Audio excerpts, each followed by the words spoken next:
Espagne, c'est la crise qui a fait descendre les habitants dans la rue pendant des mois, vous vous souvenez. Aujourd'hui, le taux de chômage avoisine les 30%. Il faut bien tenter de s'en sortir ailleurs.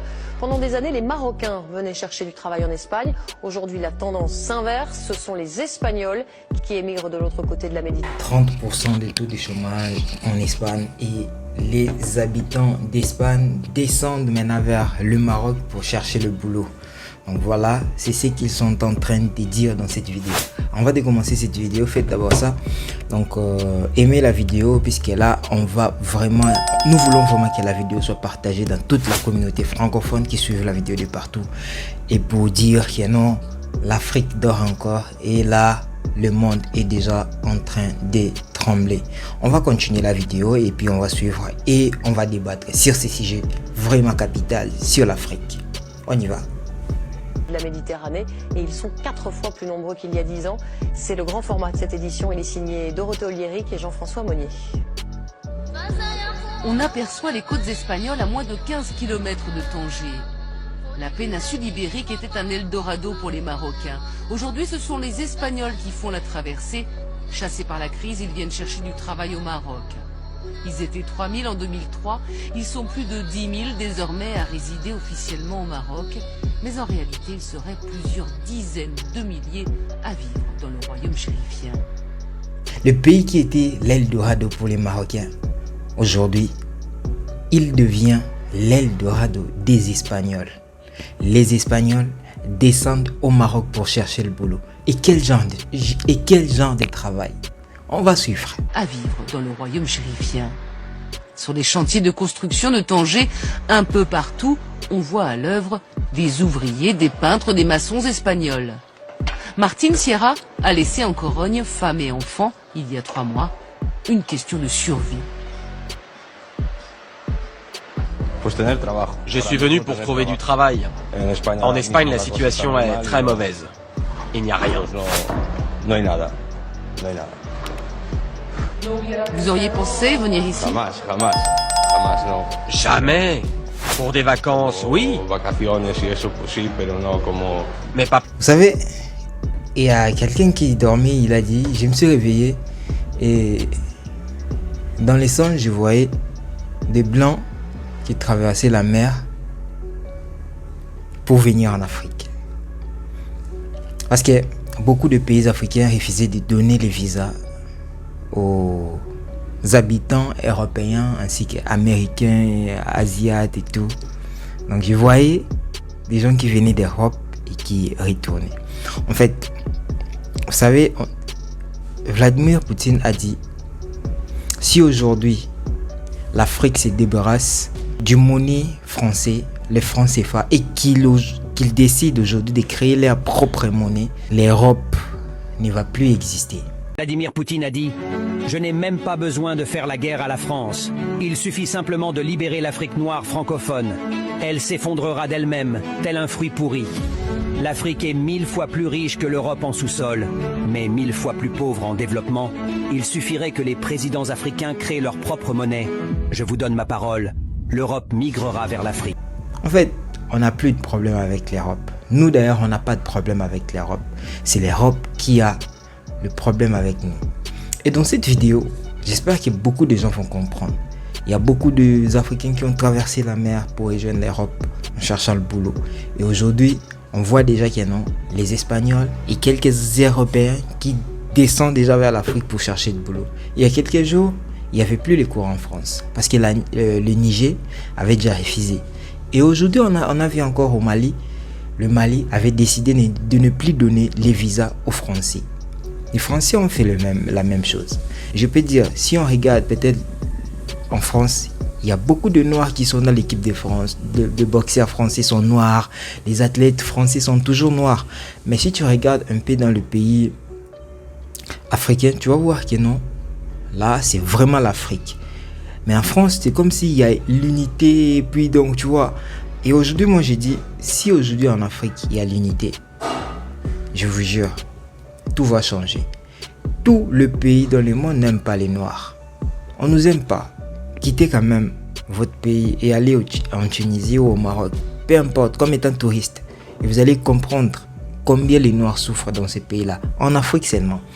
Et quittez maintenant l'Afrique, allez maintenant en Europe, en Asie, en Amérique. Vous allez comprendre comment est-ce que les Africains souffrent du racisme. La couleur des peaux noires souffre du racisme à tout moment. Moi, je ne sais pas s'il y a le racisme en Afrique, mais parlons d'abord de ce qui se passe actuellement au Maroc. On va suivre la vidéo. Avant, moi je rêvais d'aller travailler en Espagne. Il n'y a plus de boulot là-bas. C'est chacun son tour.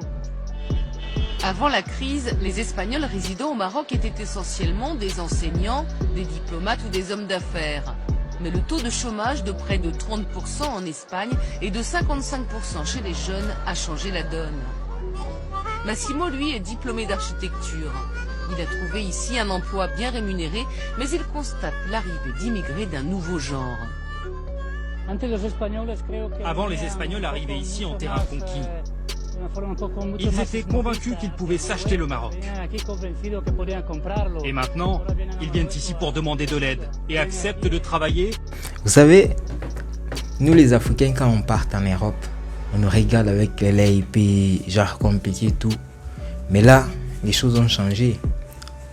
Ils arrivent chez nous, ils vont arriver peut-être au Congo, en Espagne, et plutôt au Maroc, en Tunisie, peu importe les pays, ils vont arriver et ils vont comprendre que non, on les aime et tout. Ah, ils sont les bienvenus, la bienvenue est sûre dans nos pays. Parce que nous n'avons pas le problème avec les Français ou les Européens. Nous avons les problèmes avec les dirigeants qui dirigent leur pays. Donc voilà, les choses vont commencer à changer petit à petit. Et j'espère que dans cette vidéo, je vais vous laisser suivre l'intégralité de cette vidéo. Et vous allez comprendre, dites-moi en commentaire, qu'est-ce que vous pensez de ces changements d'allure. Dans peu de temps seulement, l'Afrique commence à se réveiller et les choses déjà commencent à changer. Et je pense que dans peu de temps, nous sommes là. Je vous jure, l'unité africaine, c'est dans peu de temps. On aura l'État africain.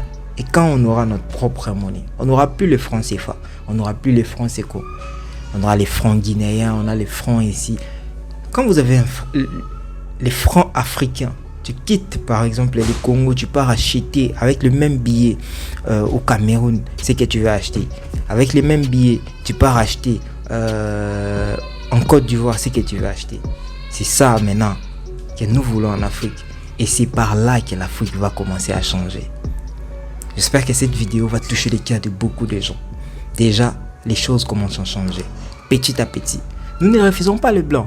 Moi, je suis ouvert, je l'ai dit. Je peux me marier avec une chinoise, japonaise, blanche, blonde et tout. Je fais tout. On n'a pas de problème. Chez nous, en Afrique, c'est ça. On nous a dit ça. Nos pères, nos grands-pères nous ont dit. Quand vous avez un invité ou une invitée, vous devez lui donner une place pour dormir, même si, peu importe, donnez-lui une place pour dormir, laisse-lui à manger. Donc on est très à l'aise avec les invités, mais on s'inquiète des fois quand on regarde la façon dont nous sommes traités en dehors de nos pays. Ça nous fait des fois mal, parce que il y a même des mauvais témoignages qui sont racontés pour nous. Quand je suis arrivé dans le pays malgache, on me dit que non, vous avez... Je ne peux pas dire tout ici. Je ne peux même pas dire quelque chose de mauvais sur nous. Ce qu'ils ont dit, je préfère garder ça dans mon cœur. Mais ce qu'ils disent de nous, des fois tu passes dans la rue, les enfants arabes te fuient. Ils pensent comme si tu vas les tuer. Moi, j'ai été dans le milieu où il y avait 5 ou 4% de noirs. Tout, c'était les Tunisiens, les Algériens, les Marocains. Je vous jure, j'ai souffert. J'ai souffert jusqu'à ce qu'ils ont compris que non.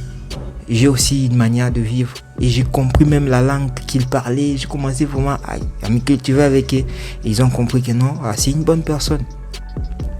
Quand j'ai voulu savoir, j'ai compris que non, nous ne sommes pas le bienvenu dans beaucoup de pays. Mais dans peu de temps, les choses vont changer. En Afrique, il y a beaucoup des habitants. Il y a le sous-sol le plus riche. Il y a tout. Il suffit seulement que nous puissions comprendre. Nos dirigeants puissent comprendre. Et je pense qu'avec les coups d'État qui se passent actuellement dans les pays africains, tout va changer dans peu de temps. Merci pour tous ceux qui sont là, pour nous soutenir dans cette vidéo. Je vous remercie tous. Et là, je vous laisse suivre l'intégralité de cette vidéo. Merci. Merci, merci. Ingeta pour l'Afrique. Ils étaient convaincus qu'ils pouvaient s'acheter le Maroc. Et maintenant, ils viennent ici pour demander de l'aide et acceptent de travailler pour le même salaire que les Marocains. À 1 heure de route de Tanger, la ville de Tétouan. L'été, la région est prise d'assaut par les touristes. Mais pour l'heure, la station balnéaire de Martil est juste balayée par les vents. C'est cette petite bourgade qu'a choisi Salvador. Ce ferronnier espagnol a passé ses dernières années à Malaga sans l'ombre d'un job. Il lui reste une dizaine d'années avant l'âge de la retraite. Rester en Espagne pour vivre chez mes parents comme quand j'étais enfant, c'est pas possible. Là-bas il n'y a rien, mais ici il y a du travail et j'adore. Et pourtant, ce n'est pas facile de tout recommencer. Salvador a certes déjà adopté la djellaba, mais pour communiquer avec les clients marocains, ce n'est pas encore ça. C'est compliqué la barrière de la langue. Oui, ça c'est un peu mon petit problème. Mais petit à petit, on va y arriver. L'église, c'est le point de ralliement de tous les Espagnols. Chaque semaine, ils parlent ici du pays. Ils s'entraident aussi, donnant aux nouveaux arrivants les bons plans. Ici, avec 400 € par mois, location comprise, vous vivez comme un roi, sans vous priver de rien. 1 kilo de tomates, c'est 30 centimes.